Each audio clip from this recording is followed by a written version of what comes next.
একটি সবুজে ঘেরা ছোট্ট গ্রাম, যেখানে ভোরের আলো ধীরে ধীরে সবকিছু ছুঁয়ে যায়। পাখির ডাকে জেগে ওঠে ঘুমন্ত প্রকৃতি। আর গ্রামের পাশ দিয়ে নীরবে বয়ে চলে একটি নদী। এই গ্রামেই কাটে সাধারণ মানুষের প্রতিদিনের জীবন।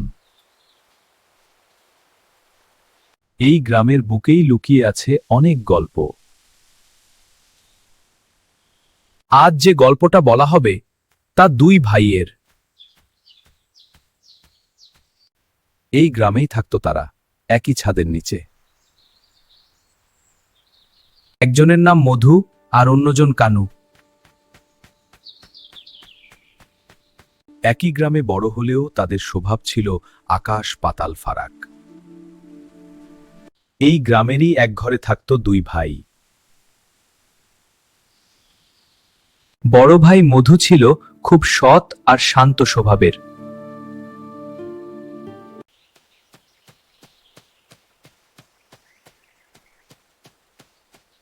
পরিশ্রমী ছিল তার জীবনের আসল শক্তি। যা পেত তাই নিয়েই সে খুশি থাকত। কিন্তু ছোট ভাই কানু ছিল তার ঠিক উল্টো। সে সবসময় বড়লোক হওয়ার স্বপ্ন দেখত। কাজ কম করতে চাইত,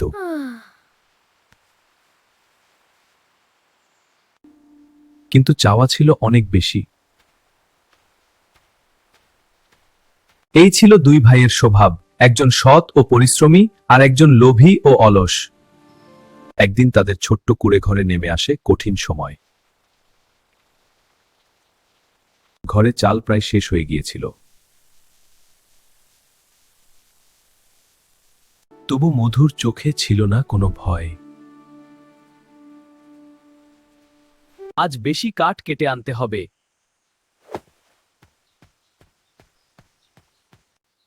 না হলে না খেয়ে থাকতে হবে। এই কথা শুনে কানুর মুখ বাঁকিয়ে যায়। কাঠ কেটে কি বড়লোক হওয়া যায়? তার চোখে তখন কেবল স্বপ্ন আর লোভ। আজ ভাগ্য বদলানোর দিন। একই ঘরে দুই ভাই, কিন্তু সিদ্ধান্ত ছিল একেবারে আলাদা। দুই ভাই একসাথে জঙ্গলের দিকে রওনা দিয়েছে। গ্রামের পথ ছেড়ে তারা ঢুকে পড়ে অজানা পথে। চারপাশে উঁচু উঁচু গাছ। হ্যাঁ, এরা আমাদের রক্ষা করে। আমরা এখানে নিরাপদ? হ্যাঁ, একদম। আর অদ্ভুত এক নীরবতা। তার মধুর মনে হয় এই জঙ্গলটা যেন কথা বলছে। কানুর বুকেও কেমন যেন ধকধক শুরু হয়।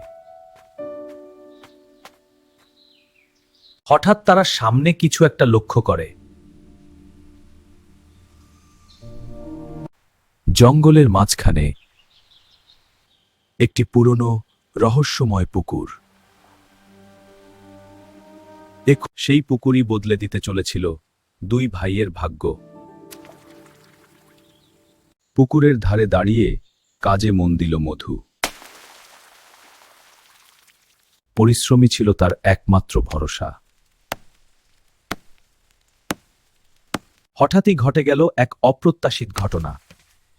মধুর হাত থেকে কুঠার ছুটে গেল। ছপাস!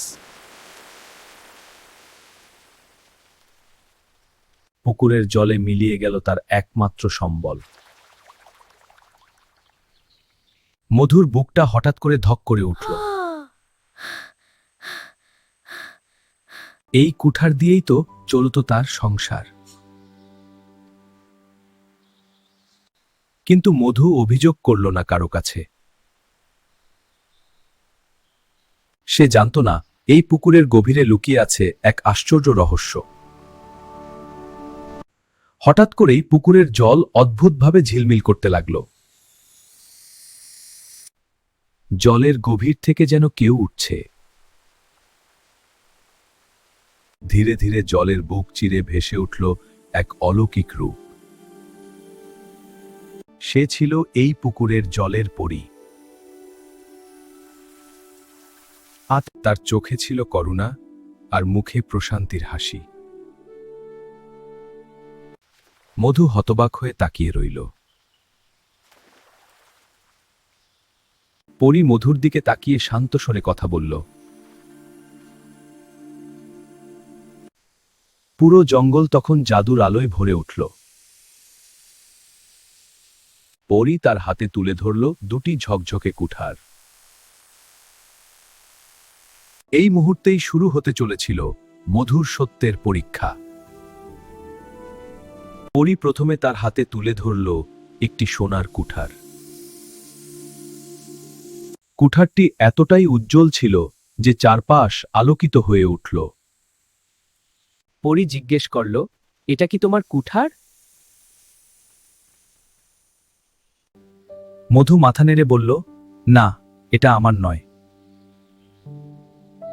এরপর পরী তুলে ধরল একটি রূপার কুঠার। সে আবার জিজ্ঞেস করল, তাহলে এটা কি তোমার? মধু বিনয়ের সাথে বলল, এটাও আমার নয়। অবশেষে পরী আবার জলে হাত ঢোকাল। এবার উঠে এলো একটি সাধারণ লোহার কুড়োল। হ্যাঁ, এটাই আমার কুঠার। তার সত্যতাই জয়ী হলো সেই মুহূর্তে। ঠিক বলেছ। মধুর সততায় পরী খুবই খুশি হলো। সে বলল, তোমার সততার পুরস্কার হিসেবে ঝিলমিল আলো। এই 3টি কুঠারই তোমাকে উপহার দিলাম। মধুর চোখ ভিজে উঠল কৃতজ্ঞতায়। সে বিনয়ের সাথে পরীকে প্রণাম করল। পরী তার মাথায় আশীর্বাদের হাত রাখল। পুরো জঙ্গল যেন আলোয় ভরে উঠল। নতুন আশায় বুক ভরে বাড়ির পথে রওনা দিল মধু। তার সততাই বদলে দিল তার ভাগ্য।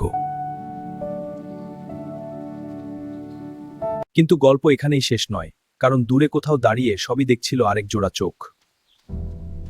সবকিছু দূর থেকে লক্ষ্য করছিল কানু।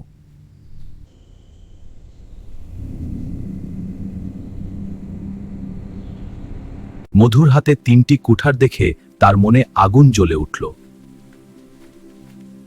সে মনে মনে বলল, এই সুযোগ আমি হাতছাড়া করব না। মধু চলে যেতেই কানু এগিয়ে গেল পুকুরের ধারে। হুচ্ছে কইরিয়া সে নিজের কুঠারটি ছুঁড়ে ফেলল জলে। সে অপেক্ষা করতে লাগল, আবার যেন সেই জাদু দেখা দেয়। নাটক করে কাঁদতে শুরু করল সে। কার্তিক তখনই আবার জলের বুক কেঁপে উঠল। লাভের পরীক্ষা এবার শুরু হতে চলেছে। গভীর কথা। পরী আবার তার হাতে তুলে ধরল একটি সোনার কুঠার। সে জিজ্ঞেস করল, এটা কি তোমার কুঠার? কানু তড়িঘড়ি করে বলে উঠল, হ্যাঁ, এটাই আমার। পরীর মুখের হাসি মিলিয়ে গেল।